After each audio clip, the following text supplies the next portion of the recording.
তো আমার first video এটাই ছিল যে আমি নিজেই ভাবতেছিলাম যে আমি একটা ভিডিও।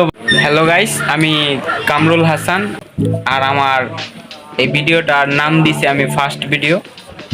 আমার চ্যানেলের কিংবা আমার নিজস্বভাবে তৈরি করা কন্টেন্ট এটাই ফার্স্ট। তো আমি যেই বিষয়টা নিয়ে আলোচনা করতে চাই, আমার আলোচনার বিষয় হচ্ছে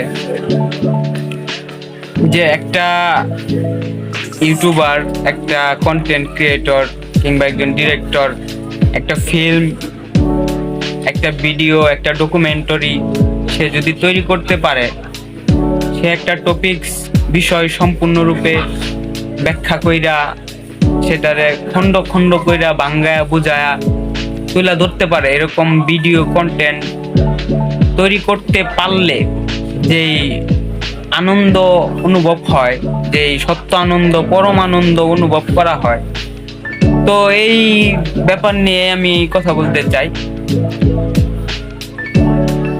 এটা সব ধরনের পেশার ব্যক্তির জন্য না, যারা ইউটিউবার, কন্টেন্ট ক্রিয়েটর, যারা কন্টেন্ট ক্রিয়েট করতে, ইউটিউবিং করতে ভালোবাসে, তাদের জন্য এই ফিলিংসটা যে একটা কন্টেন্ট, একটা ডকুমেন্টারি ফিল্ম তৈরি করতে পারলে কেমন লাগে, অত্যন্ত আনন্দ লাগে। আর যারা এই ব্যাপারগুলা করে তারা অন্য ওই বাজেভাবে টাইম পাস করা, যেমন খেলাধুলা করা, ওই দেখা যায় আপনার নানানভাবে টাইম পাস করার যে ব্যাপার স্যাপারগুলো রয়ে গেছে, ওগুলোর মাধ্যমে টাইম পাস করা, এটা ইউটিউবার, কন্টেন্ট ক্রিয়েটর যারা আছে তারা তারা এগুলো করে না। তাদের যেই আপনার কাজকর্মটা হইতেছে যে সব সময় একটা না একটা ভাবনায় পড়ে থাকে তারা, যে একটা কন্টেন্ট ইউটিউব তৈরি করবে, একটা ডকুমেন্টারি কিংবা একটা টপিকস মানুষকে উপহার দিবে।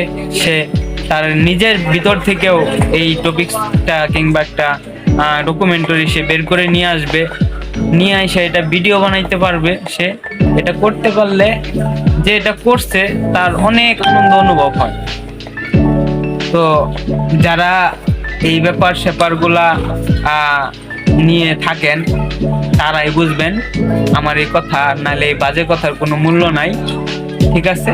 তো আমার ফার্স্ট ভিডিও এটাই ছিল যে আমি নিজেই ভাবতেছিলাম যে আমি একটা ভিডিও বানাই। তো আমি ওই ভিডিও বানাবো, হঠাৎ 5-6 মিনিটের মধ্যে এই ভিডিও বানায় ফেলার মতো চিন্তা করা, এইটাই আর কি আমি করে ফেলছি। 5-6 মিনিটের মধ্যে চিন্তা ভাবনা কইরা মানে ভাবলাম যে আমি যে ভিডিও বানাই কিংবা ভিডিও করি, এগুলো তো আমি আসলে ইউটিউবিং করি না। যেহেতু ফার্স্ট টাইম আমি ইউটিউবিং করবো, আমি একটা ব্লগিং টাইপের ভিডিও বানাবার চাই, তাহলে আমি কি দিয়ে শুরু করবো? ওইখান থেকে চিন্তা করে দেখলাম আমি এই ভিডিও কিংবা ডকুমেন্ট, একটা কন্টেন্ট তৈরি করতে পারলেই যে কত আনন্দ লাগে, এইটাই আমি প্রথম ভিডিওতে রাখতে চাইছি। তো আমি আমার এই প্রথম ভিডিওটা সম্পর্কে সবই বলে ফেলছি। আশা করি বুঝায়া না বলতে পারলেও যারা আমার মতো পাগল আছেন কিংবা এই ভাব কথা, মনের কথা সবকিছু শেয়ার উন্মুক্তভাবে করতে পারে কিংবা শুনেন, তারা হয়তো একটু বেশি বুঝবেন। ঠিক আছে, ধন্যবাদ, থ্যাংক ইউ সবাইকে। নেক্সট ভিডিওতে আবার আসতেছি।